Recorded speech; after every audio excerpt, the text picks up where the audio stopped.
So, The Incredibles 2. It was fine.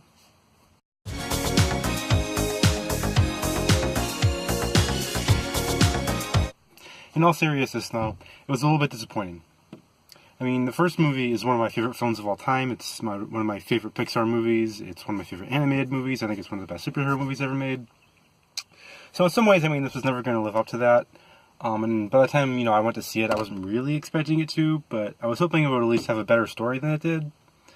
So I guess let's just get into it. My main issue, I think, is it's kind of a two-pronged thing. On one side, at the end of the first movie, you kind of expect that if there's another movie, the family will be together because, you spend the whole first movie kind of getting them together, like as a family unit.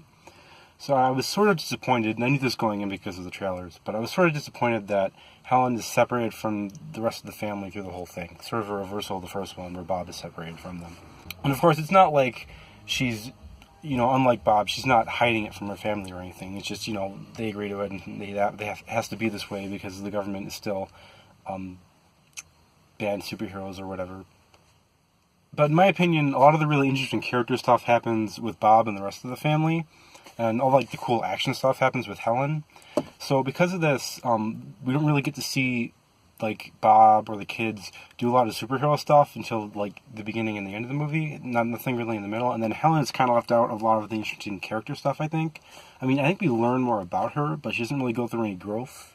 Whereas Bob does at least a little bit. And then another thing that kind of bothered me was there's one line which sort of goes against his arc from the first film. It sort of seemed selfish to me. I don't want to get into too many spoilers or anything, so I won't get specific, but it rubbed me the wrong way. There's not too much of that in this movie, but there are certainly a couple times where there is. A few things surprised me. Mainly, the film, or the Incredibles universe, sort of takes place in the 1950s. It's kind of like Batman the Animated Series, where it looks like the 50s, but it sort of looks like modern times and whatever. But this movie sort of reveals that people still have somewhat 50s sort of attitudes about women and gender roles, and Helen is just sort of accepting of that, and that was interesting to me. It was an interesting way to go. They don't really do a lot with it, but from a world-building perspective, I thought it was interesting. I also thought it was interesting that this whole movie kind of deals with the repercussions of superheroes coming back and sort of them having to get through the legal, red tape that's been built up because of all the lawsuits and things from the first movie. So that was an interesting thing to explore, and I think it was a natural way to go. At the same time, it kind of feels like we spend this movie getting to the same point I thought we were at the end of the first movie, because you kind of just assume at the end of the first movie that superheroes are back to stay, but in this movie that's sort of challenged. So I sort of almost want to see a third one, except that, again, this was kind of disappointing. So going back to what I was saying about, kind of the writing and the story, not only is it sort of disappointing to me that Helen isn't with the rest of the family, I just don't think the writing is very tight. Bob and Violet both kind of go through arcs, and they're okay. They're not bad. Jack, I guess, goes through an arc or the family does with him because his powers are emerging. Except Helen isn't really there, and she doesn't even know what's going on. Dash doesn't really go through an arc at all, and that was disappointing to me. He's probably the character in the first film who has the least growth. And I was really hoping for more growth in this one, especially now that, he's accepted his powers and stuff, but really he's just kind of there. And he's fine. I think the new voice actor they got for him is fine. But yeah, it just kind of rubbed me the wrong way. The film has some pacing issues, and, it feels disjointed, and some of the sequences go on a little too long. So it's not like there's nothing good in the film. It's not a bad film. It's just kind of disappointing overall.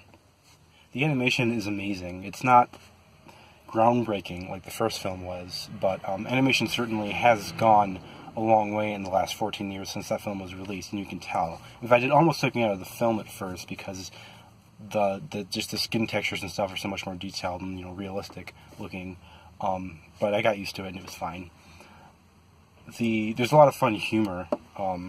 There's a few bits that I think go on too long, and I would say the same thing about the action. The action is amazing, but some of the action scenes go on too long, and they don't feel as well integrated into the plot and themes of the film as, you know, in the first movie.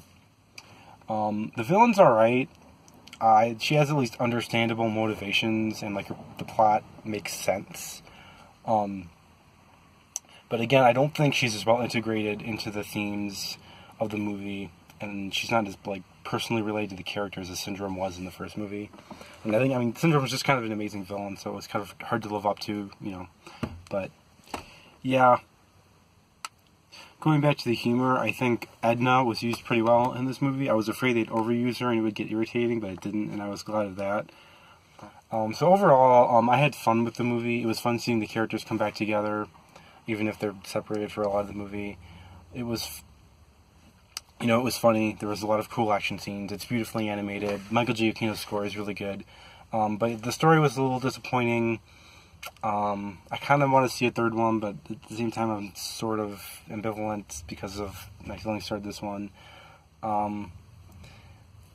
If you just want, you know, a fun time at the movies and to see some fun superhero action, I would recommend this. If you want something that's as good as the first movie, I'd probably wait at least until, you know, rental. So that's it, guys. I'm hoping maybe to get videos up more often because I'm out of school for the summer. So if you like this, you know, let me know if you want to see more. Peace out.